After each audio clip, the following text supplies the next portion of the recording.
cold wind whipped through the empty street as Ethan pulled his thin hoodie tighter around himself. It was almost midnight, and the last bus was already 5 minutes late.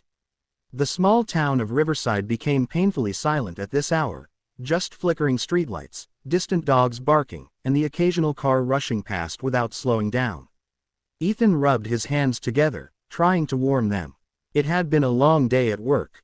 He had pulled a double shift at the factory again because he needed every extra dollar he could get. His rent was overdue, his mother's medical bills were piling up, and the old car he once depended on had died months ago, leaving him to rely on the inconsistent night bus. But despite the exhaustion that weighed on his shoulders, Ethan kept standing tall. Life had taught him that no matter how tired you are, kindness is never too heavy to carry. Across the street, near the flickering lamp post, he noticed someone sitting alone on the metal bench, a woman. Her shoulders were hunched, and she was hugging herself tightly.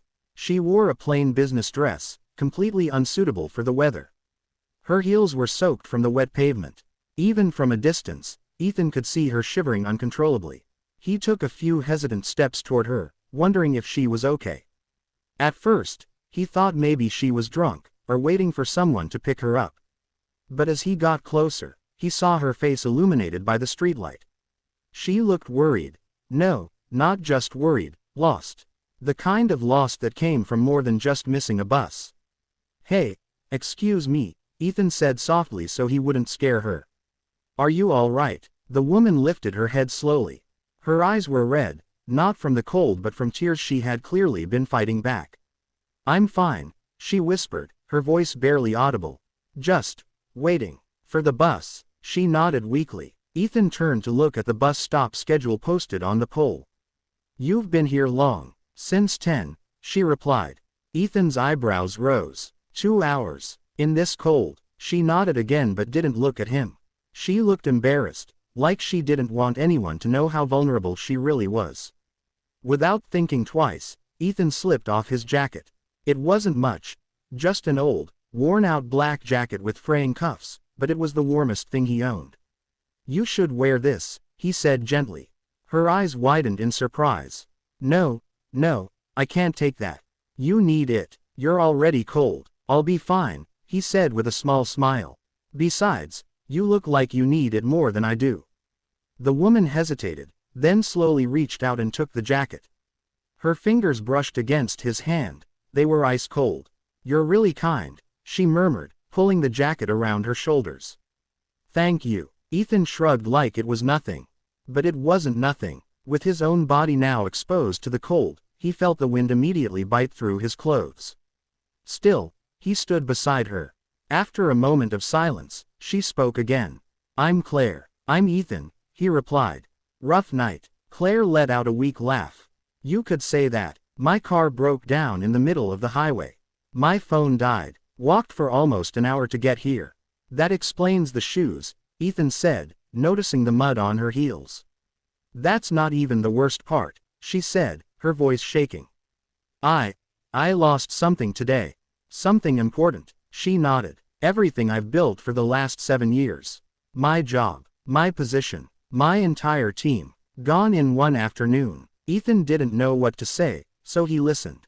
I was, the CEO of Caldwell Innovations." Ethan blinked. Everyone in Riverside knew that company. It was huge, modern, successful. Claire Caldwell was practically a legend, smart, fearless.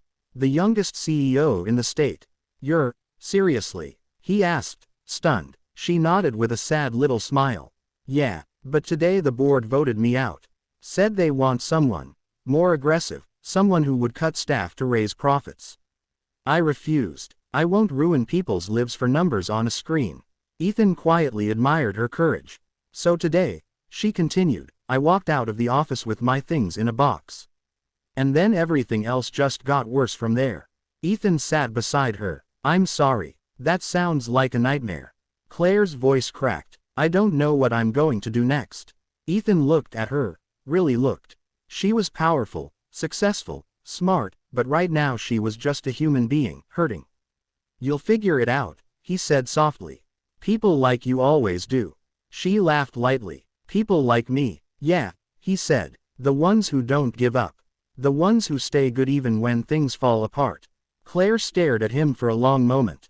No one had spoken to her that way all day. Maybe not in years. You're different, she whispered. Most people don't talk like that anymore. Ethan shrugged. I don't have much, but I've got hope. And sometimes that's enough. A bus finally appeared in the distance. Claire sighed. Looks like it's finally here.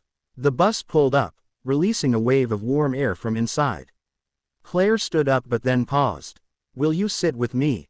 She asked. Sure. They boarded the bus, and as they sat next to each other, Claire kept holding his jacket tightly around herself.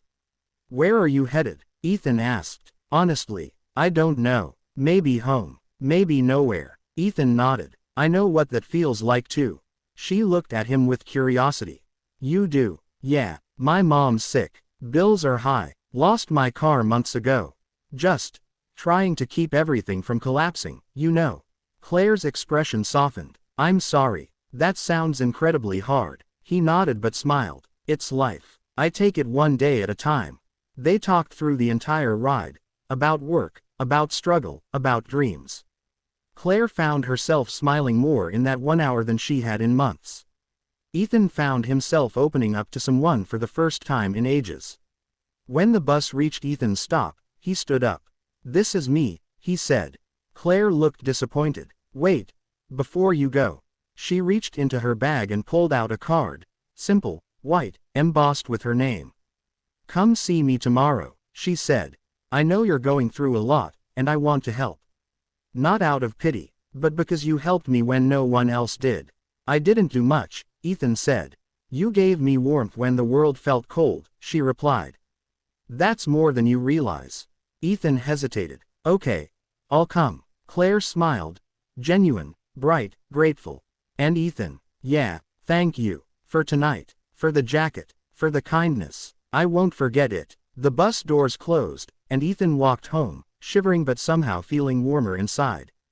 The next morning, Ethan showed up at the address on the card. To his surprise, it wasn't an office. It was a sleek building downtown with a large sign, Caldwell Enterprises, Founders Wing. He approached the reception, gave Claire's card, and within moments, he was escorted upstairs to a luxurious executive lounge. Claire entered the room, transformed. Confident, calm, professional. But when she saw Ethan, her face softened instantly. You came, she said. Of course. She walked closer. I thought a lot about last night. About the kind of world I want to build. A world where people like you, honest, kind, hardworking, get the chances they deserve. So I made some calls this morning. Ethan frowned slightly. Calls. Claire handed him a folder. Inside was a job offer. Operations supervisor. Full-time. Complete benefits. Starting salary far beyond anything Ethan had ever dreamed of. This, Ethan said, stunned. This can't be real. It's very real, she said with a smile. I'm starting a new company. A company built on ethics, compassion, and real innovation. And I want people like you on my team. I don't have the qualifications for this. You have something better, Claire said firmly. Integrity. And that's rare. Ethan felt emotion rise in his throat. Why me? Because, she said, stepping closer, you gave me hope when I had none left. Because you treated me like a person and not like a title. Because one small act of kindness can change someone's entire world, and it changed mine.